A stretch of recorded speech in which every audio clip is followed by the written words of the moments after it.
Modern economics claims to explain growth, inflation, labor, taxation, and collapse. But here's the uncomfortable truth. One man explained all of it 600 years ago, without equations, without data centers, without central banks, and modern economics quietly ignored him. His name was Ibn Khaldun. He didn't just study markets. He studied power. He didn't ask how economies grow. He asked why they inevitably decay.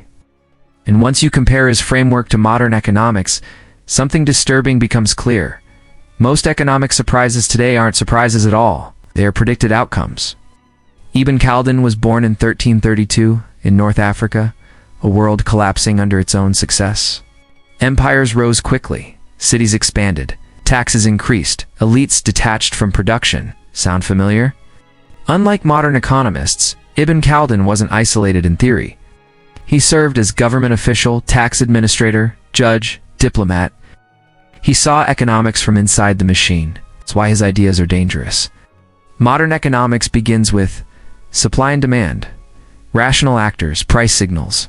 Ibn Khaldun began somewhere else entirely, human behavior under power.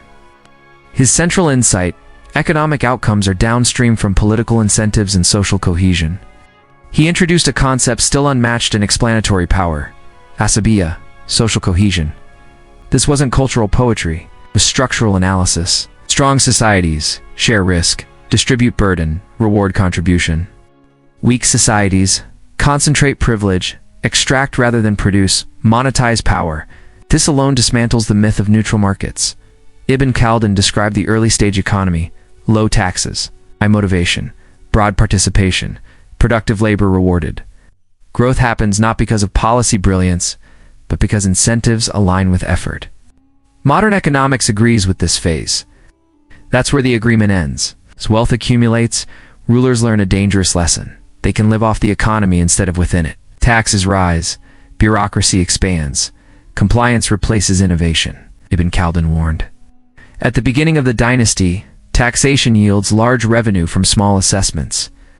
At the end, taxation yields small revenue from large assessments. This is not philosophy, it is empirical law. Here's the clash. Modern economics often frames higher taxation, regulation, and redistribution as optimization problems. Ibn Khaldun saw them as legitimacy problems.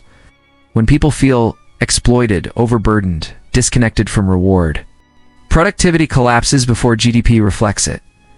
Modern metrics lag. Human behavior moves first. Ibn Khaldun observed a fatal transition. Elites stop producing, they start extracting. Modern parallel, financialization, rent-seeking, asset inflation. When returns come from ownership rather than contribution, society fractures. Modern economics often celebrates this as capital efficiency. Ibn Khaldun called it decay. Khaldun. Debt to Ibn Khaldun was not neutral, loud. Present consumption without present productivity, power without accountability, delay without reform. Sound familiar?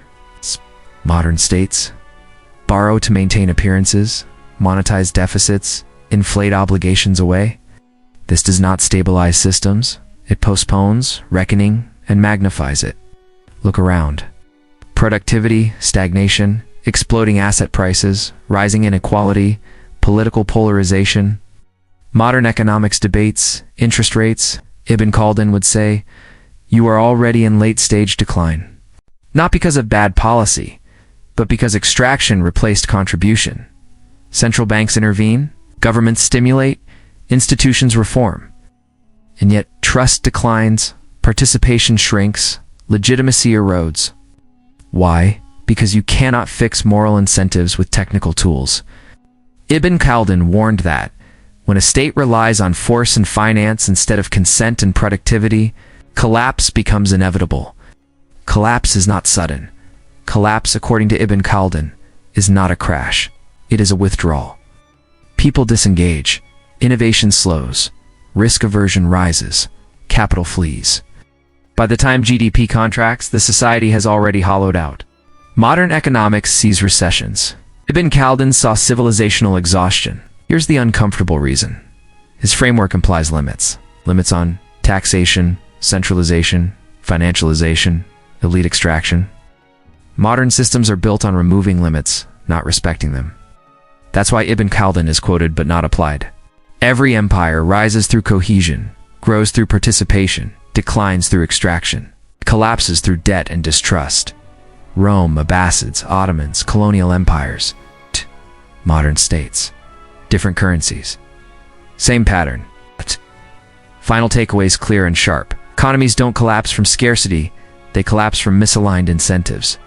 Debt and financialization are symptoms, not solutions.